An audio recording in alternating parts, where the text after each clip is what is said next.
Hi everyone, I'm Mindy Thomas and this is Career Chat, and we air every Monday at 11:30 a.m. and Tuesday nights at 8 p.m.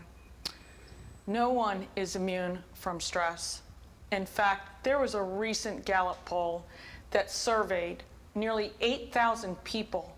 23% said they were burned out or over the top. Another 43% said they experienced high levels of stress. So it's now with the COVID-19 on top of regular workforce drama and suffering, if you will, we have a ton of stress put on our backs. And bringing you an expert today, Beth Kennedy, coming in from Boston, Massachusetts. She's the CEO of Beth Training and Development. Beth, welcome to Career Chat. Thank you, Mindy. Really excited to be here. Excited to have you. Beth, you're known as a resiliency coach. I call you the burnout coach. I know you do. Where did you find this passion for helping people through burnout and stress? Where does this come from? So it comes from my own personal experience of going what I call down the burnout escalator. So many years ago, after graduate school, I received my dream job offer working in the Boston public schools as a school outreach counselor. And I loved it. I thought I'd retire doing that kind of work. And one of the things that used to drive me crazy was there were so many burnt out teachers. And I'm like, that'll never be me. Year 7, I started going down that burnout escalator. I was exhausted. I was losing my excitement, but the worst thing happened, and that was I became a clock watcher. And that used to drive me crazy. The teachers used to leave and make it to their cars before the students would leave sometimes their lockers. Oh, goodness. So I was so frustrated when I started watching the clock and realizing I was going through some of those burnout symptoms and decided I needed to make a change. So this is where I've always studied stress management since college, and my mission now for my organization is to prevent burnout and to have every professional, every individual focus on resiliency. Well, Beth, you're a recent author. You just published this smash success in my eyes called Career Recharge, and you talk about the resiliency strategies, how to prevent burnout. Can you walk us through this little model so we can get an idea of what this is about, and if people could really be successful at deflating the stress and the burnout in their lives? Sure. So the cornerstone of the book is what I call the Beth resiliency model. And it's named after my dad and my maiden name, Beth, because he was the most incredible, resilient entrepreneur. He owned his own family moving company in New York. And as I walk through the model, I'll share some other little tips as well. So the first strategy is well-being. And what I mean by that is focusing on your physical, emotional, and spiritual health. The second is self-awareness, being aware of what is your purpose. What's that true north? And it might be professionally, but it also might be personally. And do you have a growth mindset? And do you have awareness of your personality type and how that affects you and your stress level? The third area is what I call brand. And many resiliency experts don't focus on brand, but it's really important because this is your unique attributes. This is what makes you stand out. This is the impact that you make in your career, but also what is your reputation? And the fourth area is connection, and that is cultivating relationships, personally and professionally. And finally, innovation. How do you challenge yourself? And I don't mean just at work, but also in your own hobbies, in your own fun activities. Well, that model sounds all well and good, but how do we put that into planning and executing on these types of strategies? So when you're looking at well-being, what kinds of strategies do you have that would help us with our well-being? Great question, Mindy. I think what's really important about my book, Career Recharge, is that the goal is for everyone to have customized strategies for you. So as people go through my process, there are unique, what I call resiliency boosters. And these are customized for you. So you read through and you decide, ooh, I think this could add impact, or I think that could add impact. I think it's important for me to mention where this came from. I was a coach for the Gillette Company for many years, and when P&G purchased them, there was a huge transition. Tons of people were losing their jobs, and I worked with many of these people. And one of the things I found was there were key ways that people were moving forward, really being resilient. And I noticed there were 5 common areas, Wow. and these were these 5 areas: well-being, self-awareness, brand, connection, and innovation. But to go back to your question, what I want to do is just share with you how it works. So for example, for well-being, this might be, you might just decide, oh, I need to focus on my well-being. This is a booster that I have in my book. When dealing with work and personal stressors, ask yourself what is in your control. Focus on what you can change rather than stressing out over what you cannot control. So it's really taking a step every day and asking yourself 3 questions. And I call this my Friday 5. And what I mean by that is it only takes 5 minutes. It's started by my clients doing this every Friday, but I would encourage you during this transition for all of us to ask ourselves these 3 questions. The first question is, what were my resiliency wins this week or today? So what did I do? Did I go for a walk at lunch? Did I call a friend? What did I do to move myself forward? Resiliency doesn't mean we just let ourselves be clobbered and we just survive. Resilience means we thrive. The second question is, what is my resiliency goal for tomorrow? And the third question is, how am I going to make this happen? So that's that key about these resiliency strategies, scheduling it into our calendar. Especially times like this, there's so much stress. We're on a roller coaster ride. So we need to be practicing small resiliency strategies like deposits in a bank account. They need to be happening all day long. I see. So there must be a real uptick right about now, yes, in your business? Yeah. You're coaching nurses and doctors and first responders and essential workers right now. And so are the methods and the strategies that you are talking about, are they working for your client base right now? So what's been exciting being in the Boston area is I am working with a lot of scientists and doctors that are on COVID-19 teams. And I think what has made me feel really great is that one thing they keep saying is that word recharge. They said, Beth, it is so helpful to think simple and to have strategies so that I can get through that next day. Because we forget, all of us forget, everyone's stress is so different. So I have clients that are working with all the different time zones in Europe and around the world because they want to be available to other doctors and other scientists. That's exhausting. So we need to have strategies of disconnecting, but realizing right now some people are involved in really important projects that they have to be giving a lot more than they normally are. So it's been great to hear 3 things from my clients, that my strategies have been enhancing their resilience. They feel like at the end of the day they're making an impact, and they're having influence over others, because it's so important these days to be making sure we're connecting with colleagues, we're connecting with close friends. Again, we need to keep recharging ourselves because it's so easy to run on empty. And I think we've all been feeling that. And to remember, there is not just one magic answer, that we all have to be responsible for ourselves. We have to look out for others. And we have to really focus daily on this idea of our resilience.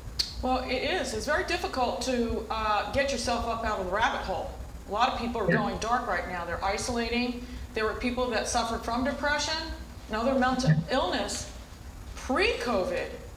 Now we have COVID layered on top of this. So I'm just wondering, could you tell us a little success story about one of your clients that used, implemented, and executed on your strategies? Do you have anyone in mind that you could tell us about? Yeah, for some reason, a woman that I coached, her name is Lee, just popped into my mind just because I'm thinking about the transition that we're all going through. Just a little background. She had her MD and PhD degree and her passion was curing cancer. And I was hired to help her be more impactful at meetings because she had a very quiet temperament. And we were working through the model.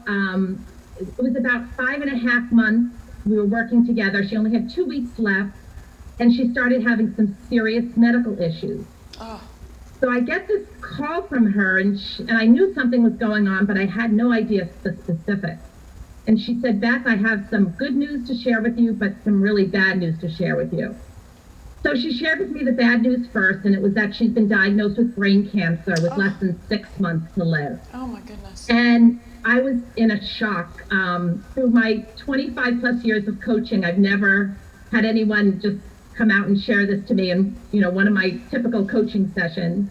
But then she said something that made me really fall off my chair. And she said, well, the good news is I spoke with my HR manager and with my own manager, and I can continue to have coaching for as long as I can continue to work. And I said to her, Lee, is this really the best use of our time together? And she said, there is something I want you to know. I've been through school for so many years. I've been studying and I've been trying to cure cancer. And what I've learned through working through your resiliency model is how important not only resilience is, but knowing our purpose. And she said, I am so clear that right now my purpose is to cure cancer for as long as I'm on this world. So I am so supportive that my company is providing me with coaching so that I can continue to move forward. And one of the things she said that I still, I just always remember is she said, and it also makes me think about what is most important to me in my life, what matters most.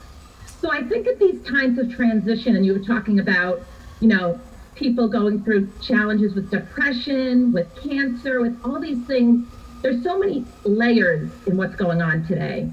I think one of the things we all need to think about is what matters most. And sometimes some of the stressors that we're facing, there are so many other people with more intense challenges going on every day.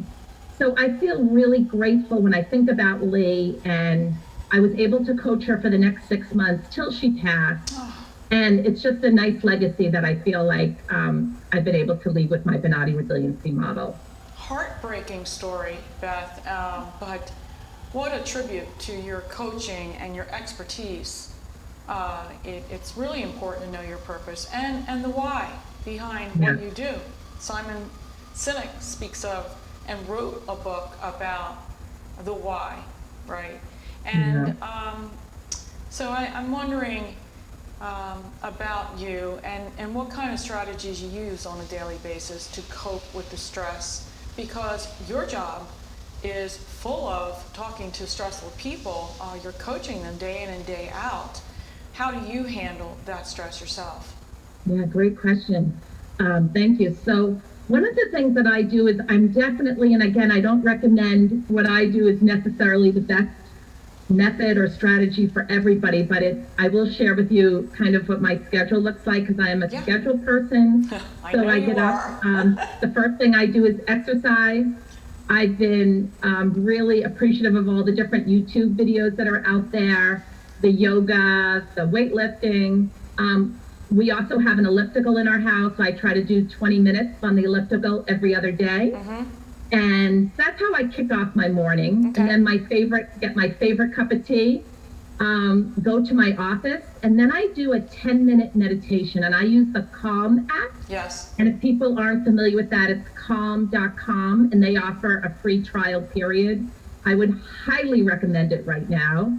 And again, one of the things about meditation, which is so wonderful, is we all have that monkey mind, this mind right now that we're making so many decisions, we're getting so much decision fatigue, and meditation is a chance to press the pause button. And we're still going to have monkey mind, but it gives us a chance to press pause, recharge our brain, which is so important at a time like this. So I do that. That's something that I do every morning, 10 minutes. And then I get into my day. So to start my day, I take out a Post-it note and I write down 3 things. What is my resilience going to look like today? So am I going to go for a walk in the afternoon? The second thing is impact. What's what is the top thing I need to get done today?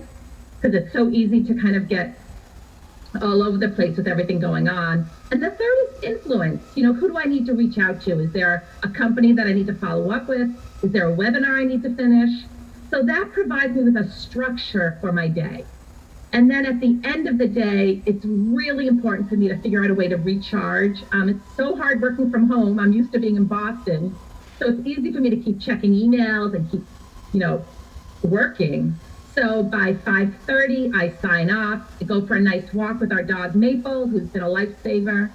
And then I kind of transition to the evening, really try to be mindful making dinner, but remind myself it's like everyone else, there's going to be ups and downs, there's going to be grumpiness, but recharging is so important. It seems part of the success to this program is attaching very concrete and tangible concepts to attach that to the program. We have to take a short break. I'd like to come back in just a few minutes after our commercial break and talk about how important it is to have tangibles attached to each of those things you spoke about. We'll be right back. Okay, sounds good. Thank you. See sort of where we're going as a team and how we can all get there together. We had a tremendous experience with the BCAP partners. One of the challenges that we have as an organization is to make sure that we have the right people in the right chairs doing the right thing. To do that well, you have to have synergy. You can try to dream up ways to make sure that your group does that, or you can rely on experts. We would recommend BCAP partners to anybody who's looking to take their organization to the next level.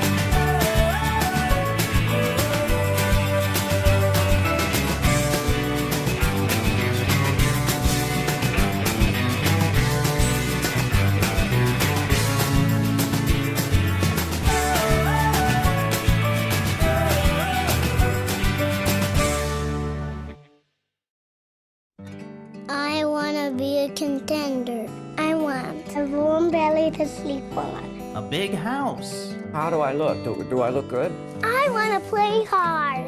My nails done once a month. I want. I want. I want a home. I just want a home. I want someone to love. Last year, more than 30,000 companion animals came to us without homes. 20,000 of them were felines. Let's make some homes together.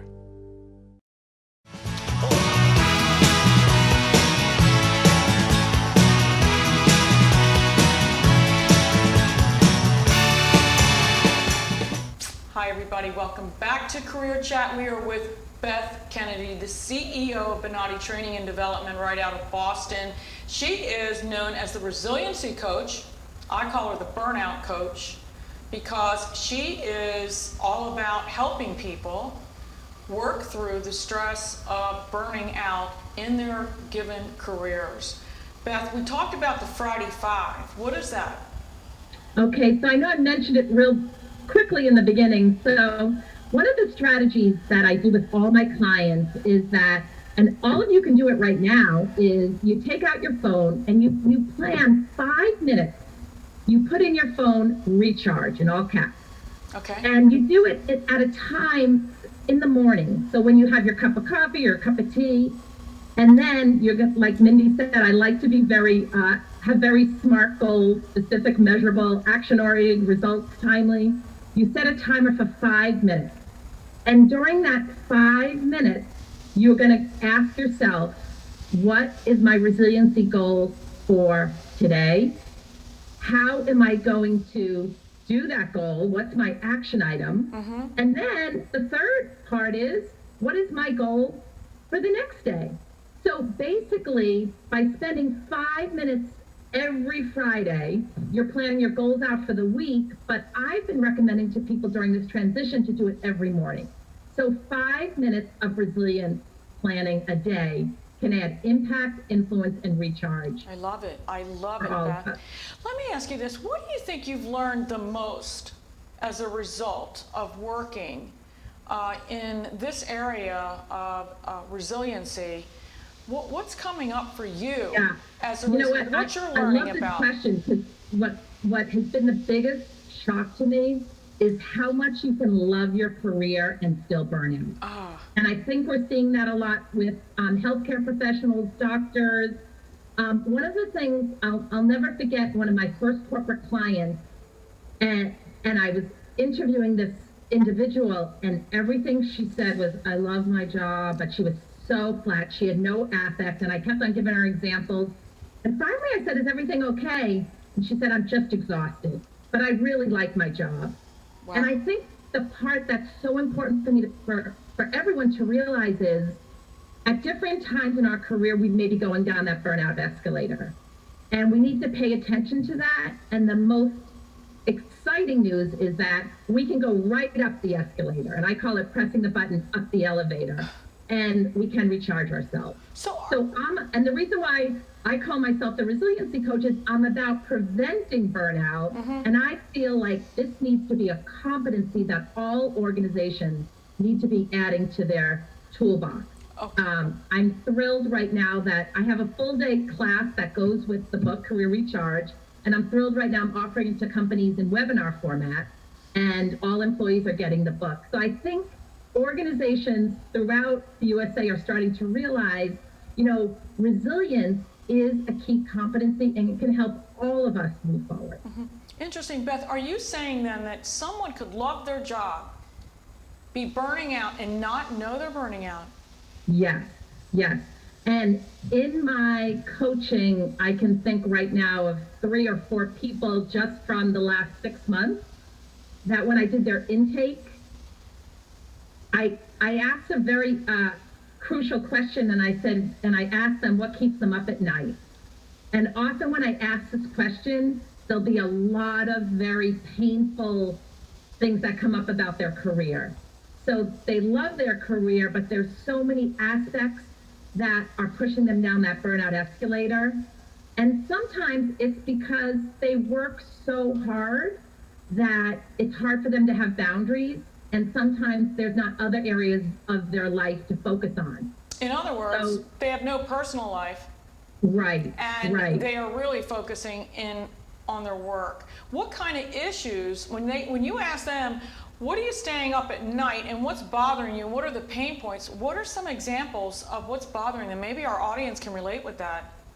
Yeah, one example that actually someone just said to me yesterday was, she every time she has a meeting with their manager, she's put on another new project because she's the one that gets it done. So she said, isn't this unbelievable? I'm the one who gets it done, and I'm spread so thin. I don't want to say no because, I'm a high achiever. So I think we have to also kind of think about we should all think about our definition of success. And I gave her that as a homework assignment. So success is not just achieving my goals. It's about having time for what's most important in my life. So for some of these hardworking professionals, I have them think about, what does success mean to you? And maybe it does mean at 5 p.m. or 6 p.m. turning off that computer and getting disconnected, but also having some hard conversations with your manager that we can't be everything to everybody. So Beth, you're really defining values. What's near and dear to your heart? What makes you happy on the job? I think probably these folks, when you actually define those values, maybe none of them are getting met. You know what? You nailed it, Mindy. One of the exercises that I have in my book is called the Purpose Mind Map. And I take the readers through it step by step. And the first step is I have them determine their values. So for all of these employees that I work with in coaching, they also do this Purpose Mind Map. And often the first thing that comes back is, these are my values. These are my top 7 values, but I'm only getting 2 of them. And we know that's what we need to start working on. So it really, that piece of, I think at a time like this, we all need to take a step back and think about what is working in our career. It's never going to be perfect, but is there something that can be tweaked a little bit? This is an opportunity for reflection, and it's an opportunity to have the courage for some of these conversations. But also, I think we have to remember our careers can't be 100% everything. So how can I get some of these values outside of work? And what I wanted to share was, I just had a client email me this incredible volunteer work she's doing for the Rotary Club. And I'm going to actually feature her next month in my blog, because you can actually be involved online with e-Rotary clubs and be making a difference all over the world. Love it. So volunteer work is a huge value that helps prevent burnout. Part of what's going on, Beth, and you know this better than anyone, that people are running the 50-yard dash all day long. They don't have time to reflect. They don't have time to take a breath. Some people, like the pharmacist, can't even go to the restroom, eat lunch. I mean, there are occupations that are really struggling where people are struggling in occupations where they just can't take a breath. You say, listen, let's go with 5 minutes on the Calm app today. Just 5 minutes. That's what I ask my clients to do. I use Insight Timer. That's my favorite. But let's just do 1 5-minute meditation. And let's listen to it so you can hear what that sounds like. I'll tell you what, when I listen to Insight Timer and I take, whether it's 5 minutes or 22 minutes on a meditation app, I'm telling you, it does something really magical for me. And I know that you agree, Beth, that doing the meditation and the yoga, we do a lot to support our mental health as practitioners out here in a very chaotic world. So we have to close in just a minute. I really would like you to tell the audience, they want to get in touch with you, if they want to buy your fabulous book called Career Recharge, where do they need to go and how do they get in touch with you? Okay, so I just want to thank everyone for listening today and for Mindy for this opportunity. My book is available on Amazon. It's Career Recharge, 5 Strategies to Boost Resilience and Beat Burnout. And it's available as an ebook. It's also available as an audiobook. If you would love to hear some resilience tips, you can sign up. I have a monthly newsletter called Spark Success, and you can find that on my website at www.bethkennedy.com. And if you're on LinkedIn, send me a little note to say that you saw me on Mindy's career chat, and I would be happy to connect with you on LinkedIn, because it's a great way for all of us to kind of share our wisdom and also just to continue to move forward with our resilience. Well, Beth, thank you so much for this invaluable interview and all the resources that you shared with our audience. Thank you so much. I want to say to our viewing audience, especially our healthcare professionals, please be safe. Thank you for your service and sacrifice, especially our essential workers, our medical teams, and everyone else that is out there trying to fight the coronavirus for us, the American public. To the rest of my audience, a lot of things are changing, but one thing that won't be changing is you can count on Career Chat. We're here every Tuesday at 8 p.m. and Mondays at 11:30. I will see you next week. Be safe, be strong.